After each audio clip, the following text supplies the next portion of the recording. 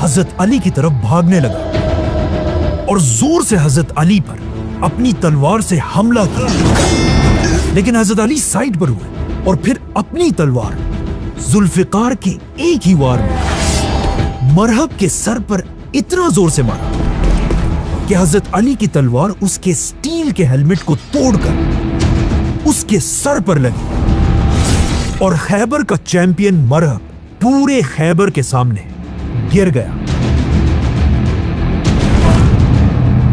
मरहब के गिरते ही मुसलमानों ने हजरत अली की लीडरशिप में खैबर पर ऐसा हमला किया कि मुसलमानों की फौज खैबर के किले के अंदर घुस गई और किले के अंदर ही जंग शुरू हुई और इस तरह मुसलमानों ने खैबर का ये किला फतह कर लिया। और इस फतह के बाद मुसलमान खैबर का एक एक किला फतह करते गए और आखिर पूरा खैबर फतह हो गया। खैबर के किले के अंदर यहूदियों के सारे खजाने मुसलमानों के कंट्रोल में आए। इन खजानों में इतना ज्यादा सोना था कि इससे पहली बार मुसलमानों के हालात हमेशा के लिए बदल गए।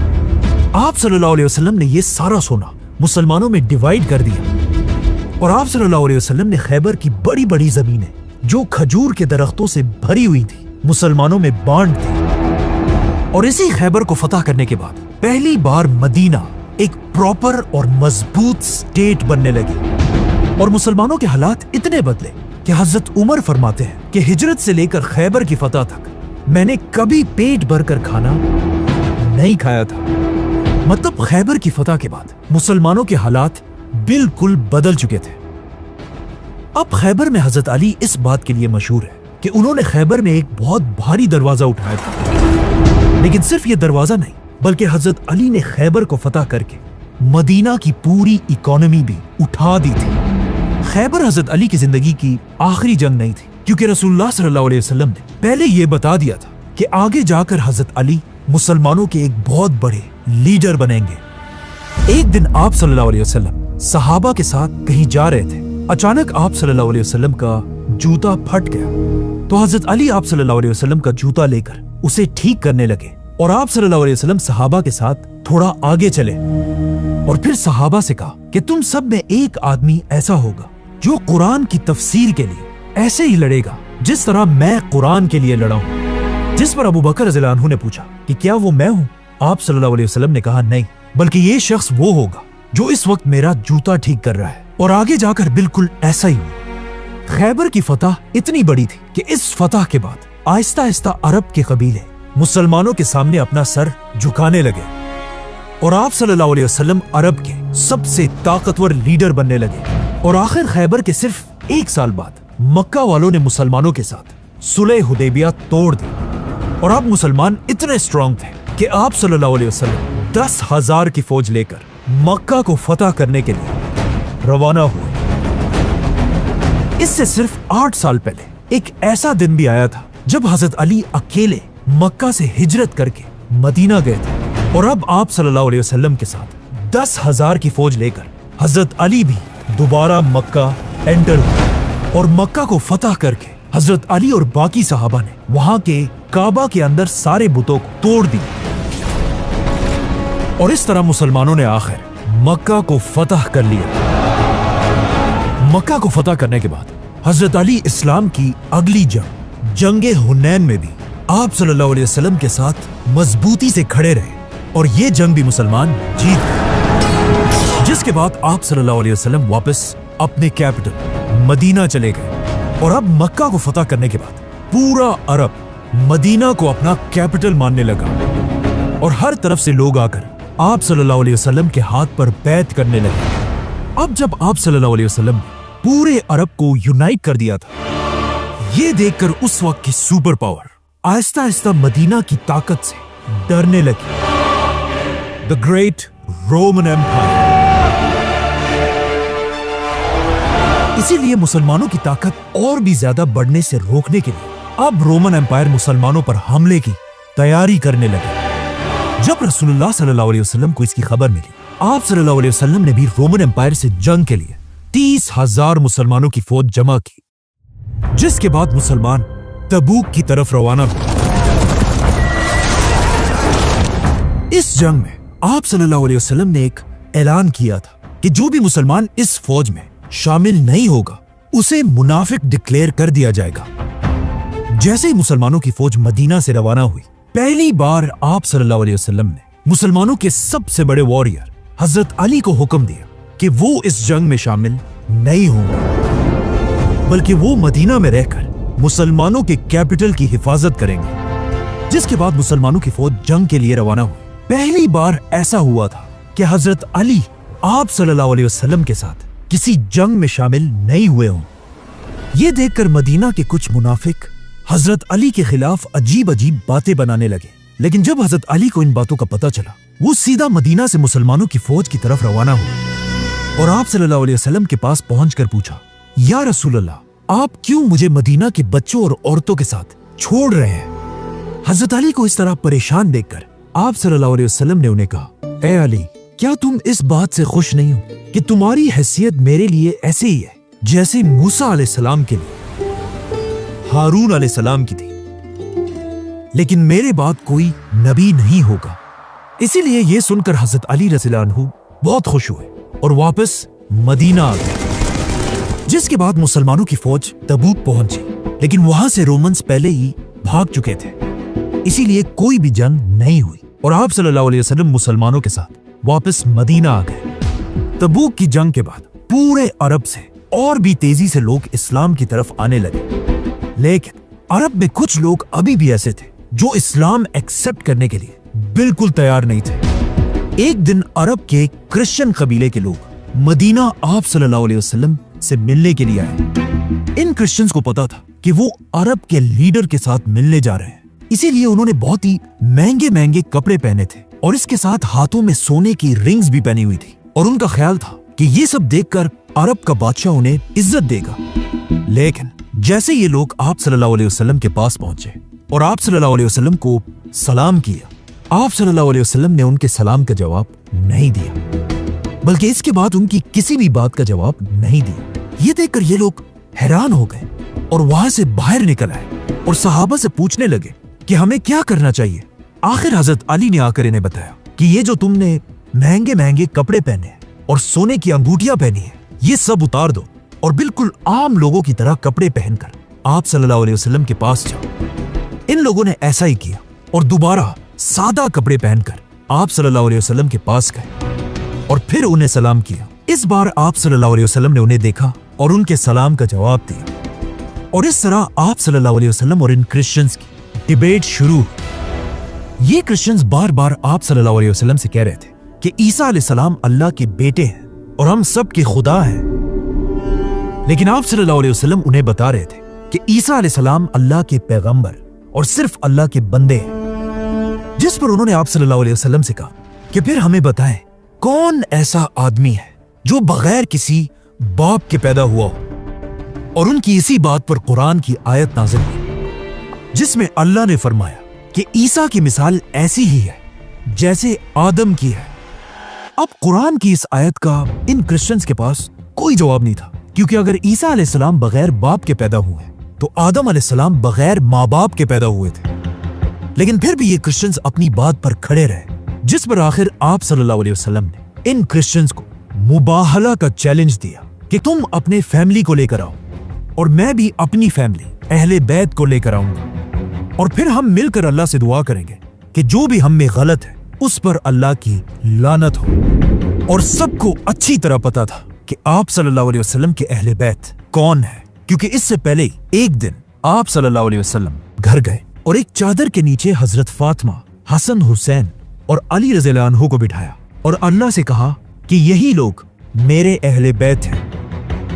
जब आप सल्लल्लाहु अलैहि वसल्लम हजरत फातिमा, हसन, हुसैन और अली रज़ियल्लाहु अन्हु के साथ मुबाहला के चैलेंज के लिए पहुंचे, वहां सारे क्रिश्चियंस ने आप सल्लल्लाहु अलैहि वसल्लम से कहा कि आप हमारे बारे में जो भी फैसला करना चाहें कर लें, लेकिन ये मुबाहला का चैलेंज हम आपके साथ नहीं कर सकते। और ये क्रिश्चियंस वहां से चले गए। यहां से हजरत अली की जिंदगी में एक बहुत बड़ा चेंज आया, क्योंकि अब रसूलुल्लाह सल्लल्लाहु अलैहि वसल्लम हजरत अली को एक वॉरियर से इस्लाम का बहुत बड़ा जज बनाना चाहते थे। असल में जब पूरा अरब इस्लाम की तरफ आ रहा था, यमन का एक बहुत बड़ा कबीला अब भी मुसलमान होने के लिए तैयार नहीं था। इसीलिए आप सल्लल्लाहु अलैहि वसल्लम ने अपने एक जनरल खालिद बिन वलीद रज़ियल्लाहु अन्हु को यमन की तरफ भेजा ताकि वो इन लोगों को इस्लाम की दावत दे। लेकिन आप सल्लल्लाहु अलैहि वसल्लम काफी अरसे तक इंतजार करते रहे, लेकिन यमन के मुसलमान होने की कोई खबर नहीं आई। तो आखिर आप सल्लल्लाहु अलैहि वसल्लम ने खालिद बिन वलीद को वापस मदीना बुलाया और फिर आप सल्लल्लाहु अलैहि वसल्लम ने हुक्म दिया कि अली को मेरे पास लाया जाए। हजरत अली ने आकर आप सल्लल्लाहु अलैहि वसल्लम से पूछा कि या रसूल अल्लाह, आप मुझे बहुत दूर एक दूसरे मुल्क भेज रहे हैं और मेरी उम्र तो अभी बहुत कम है, और वहां मुझसे बड़ी उम्र के लोग मेरी बात क्यों मानेंगे, और मैं उनके दरमियान सही फैसला कैसे करूंगा? क्योंकि इस वक्त हजरत अली की एज सिर्फ 30-32 साल थी। जिस पर आप सल्लल्लाहु अलैहि वसल्लम ने हजरत अली के सीने पर अपना हाथ फेरा और हजरत अली को दुआ दी, ऐ अल्लाह, अली की जबान को सच के साथ रख और इसके दिल को हिदायत दे। और फिर हजरत अली से कहा, ऐ अली, जब भी तुम दो ग्रुप्स के दरमियान फैसला करना, पहले दोनों ग्रुप्स की हर बात गौर से सुनना और तभी फैसला करना। आप सल्लल्लाहु अलैहि वसल्लम ने हजरत अली को अपने हाथों से उनके सर पर एक अमामा पहनाया और उनके हाथ में काला झंडा दिया, और इस तरह हजरत अली यमन की तरफ रवाना हुए। एक जनरल की तरह नहीं, बल्कि यमन के गवर्नर और जज की तरह। जैसे ही हजरत अली यमन पहुंचे, उन्होंने वहां सारे लोगों को जमा किया, उनके सामने आप सल्लल्लाहु अलैहि वसल्लम का लेटर पढ़कर सुनाया और फिर एक जबरदस्त स्पीच की। और इस तरह हजरत अली की ही बातों से इंस्पायर होकर पूरे यमन ने इस्लाम कबूल कर लिया। और हजरत अली के जाने के कुछ ही दिन बाद आप सल्लल्लाहु अलैहि वसल्लम तक खबर पहुंची कि यमन इस्लाम कबूल कर चुका है, जिसके बाद हजरत अली यमन के लीडर बने और यमन के सारे फैसले हजरत अली ही करने लगे। ये वही यमन था जहां से बहुत साल पहले एक बादशाह ने मक्का पर हमला किया था, जिसका नाम था अब्रहा। और अब मक्का का ही एक आदमी पूरे यमन का लीडर था। कुछ महीने यमन में रहने के बाद हजरत अली को पता चला कि आप सल्लल्लाहु अलैहि वसल्लम अपनी जिंदगी के पहले हज के लिए मदीना से मक्का आ रहे हैं, जिसके बाद हजरत अली यमन से मक्का की तरफ रवाना हुए और जाकर आप सल्लल्लाहु अलैहि वसल्लम के साथ इस हज में हिस्सा लिया। ये आप सल्लल्लाहु अलैहि वसल्लम की जिंदगी का पहला और आखिरी हज था। और हज करने के बाद रसूलुल्लाह सल्लल्लाहु अलैहि वसल्लम हजरत अली और हजारों सहाबा के साथ वापस मदीना की तरफ रवाना हुए। अब जब ये हजारों मुसलमान आप सल्लल्लाहु अलैहि वसल्लम के साथ मक्का से मदीना जा रहे थे, रास्ते में एक जगह खुम के मकाम पर स्टे किया। मुसलमानों ने आप सल्लल्लाहु अलैहि वसल्लम के लिए कुछ दरख्तों के नीचे स्पीच की जगह बनाई, जहां आप सल्लल्लाहु अलैहि वसल्लम सारे मुसलमानों के सामने आए। सही मुस्लिम और हदीस की इन किताबों में आप सल्लल्लाहु अलैहि वसल्लम की यह स्पीच कुछ इस तरह है। आप सल्लल्लाहु अलैहि वसल्लम सारे मुसलमानों के सामने आए और फरमाया, ऐ लोगो, सुन लो, मैं भी एक इंसान हूं। बहुत जल्द एक फरिश्ता अल्लाह का पैगाम लेकर मेरे पास आएगा और मैं उसका हुक्म मान लूंगा। ऐ लोगो, मैं तुम्हारे पास दो बहुत बड़ी चीजें छोड़कर जा रहा हूं। एक, अल्लाह की किताब कुरान, इसको हमेशा मजबूती से पकड़ कर रखना, और दूसरा, मेरे अहले बैत।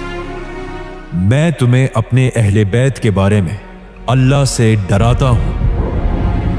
लेकिन आगे जाकर आप सल्लल्लाहु अलैहि वसल्लम के अहले बैत में हजरत अली रज़ियल्लाहु अन्हु को नमाज पढ़ते हुए कूफा की ग्रैंड मस्जिद में शहीद कर दिया गया। जिसके बाद आप सल्लल्लाहु अलैहि वसल्लम ने दोबारा फरमाया, मैं तुम्हें अपने अहले बैत के बारे में अल्लाह से डराता हूं। लेकिन आगे जाकर आप सल्लल्लाहु अलैहि वसल्लम के अहले बैत में हजरत हसन रज़ियल्लाहु अन्हु को जहर देकर शहीद कर दिया गया।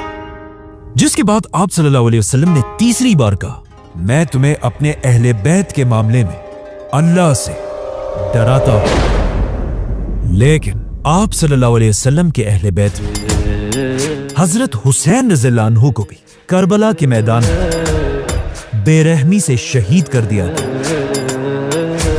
इसी तरह ये बात 3 बार कहने के बाद आप सल्लल्लाहु अलैहि वसल्लम ने सहाबा से पूछा, क्या तुम लोगों को नहीं पता कि मेरा मुसलमानों पर उनकी जानों से भी ज्यादा हक है? जिस पर सहाबा ने जवाब दिया कि बिल्कुल, हम मानते हैं। तो आप सल्लल्लाहु अलैहि वसल्लम ने हजरत अली का हाथ पकड़ा और उसे उठाकर फरमाया, जिसका मौला मैं, उसका मौला अली। ए अल्लाह, उससे मोहब्बत रख जो अली से मोहब्बत रखे, और उससे दुश्मनी कर जो अली से दुश्मनी करे। ये कोई पहली दफा नहीं था कि आप सल्लल्लाहु अलैहि वसल्लम ने मौला अली की इंपॉर्टेंस के बारे में मुसलमानों को बताया। इससे पहले भी एक बार आप सल्लल्लाहु अलैहि वसल्लम ने फरमाया था कि ए अली, तुमसे मोमिन ही मोहब्बत करेगा और तुमसे मुनाफिक ही बुग़्ज़ रखेगा।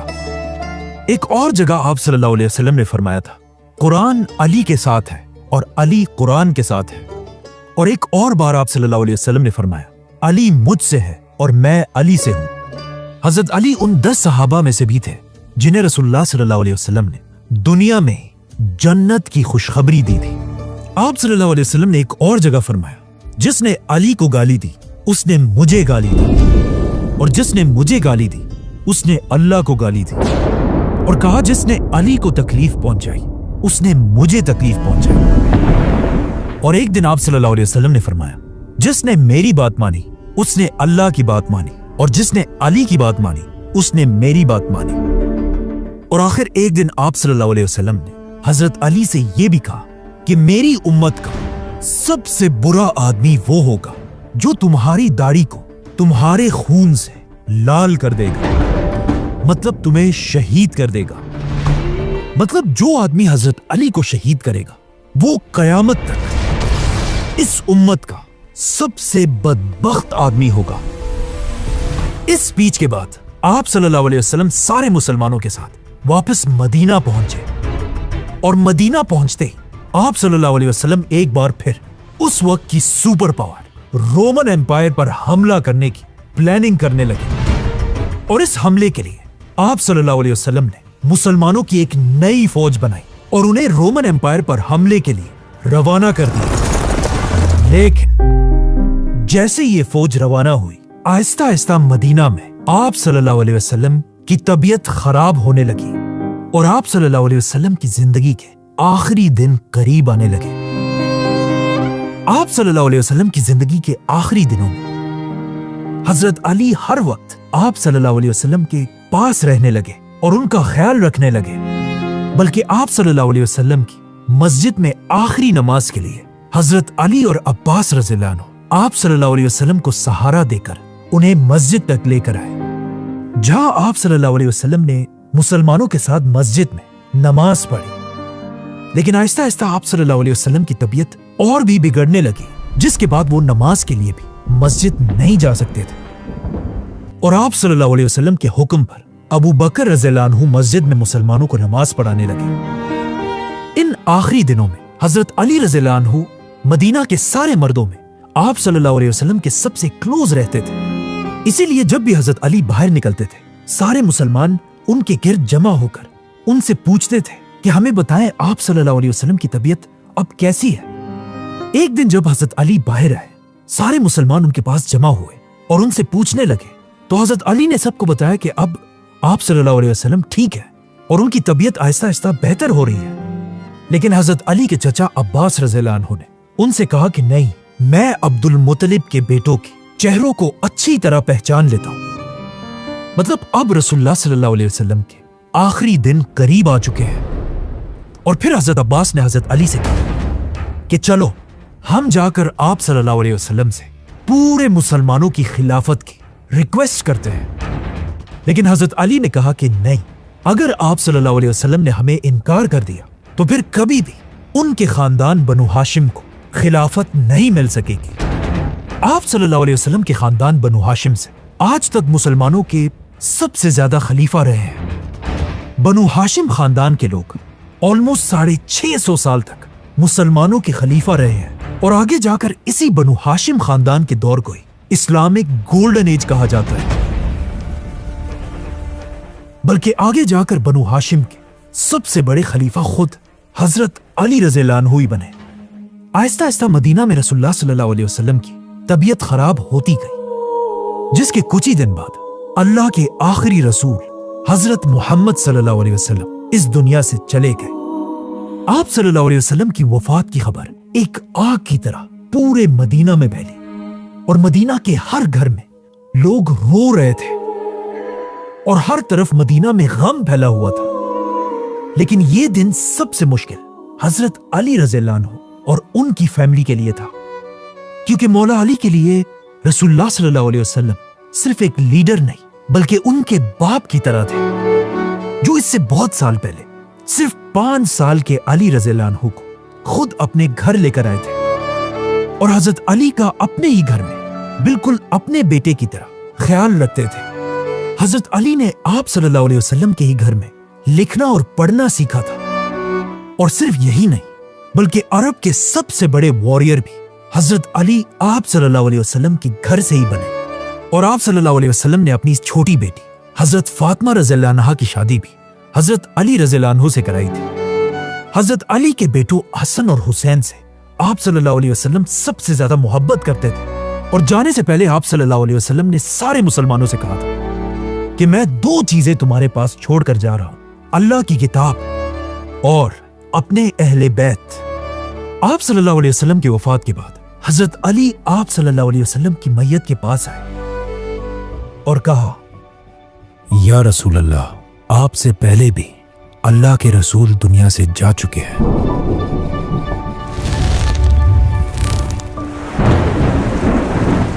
लेकिन आपका दुनिया से जाना उन सारे पैगंबरों से बिल्कुल अलग है, क्योंकि आपके जाने के बाद आसमान और जमीन का रिश्ता हमेशा के लिए टूट चुका है, जो किसी भी और पैगंबर के जाने से कभी नहीं हुआ।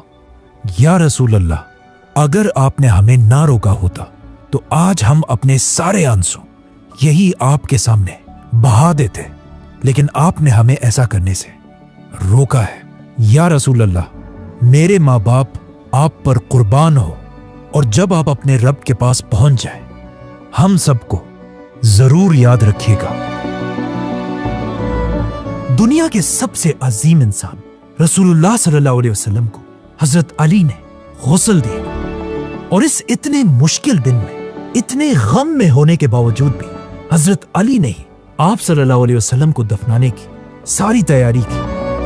इसी तरह आखिरी वक्त तक हजरत अली आप सल्लल्लाहु अलैहि वसल्लम के साथ रहे।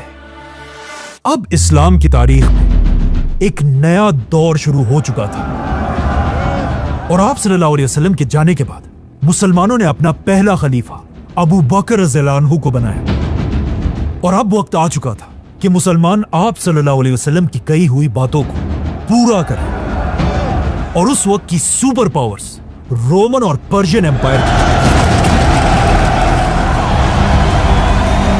क्रश कर दिया। इसीलिए अबू बकर रज़ियल्लाहु अन्हु ने एक ही टाइम पर दोनों सुपर पावर्स पर हमला कर दिया, और मुसलमान एक के बाद एक शहर को फतह करने लगे। और यहां से हजरत अली की जिंदगी में भी एक नया दौर आया, the chief justice of Islam.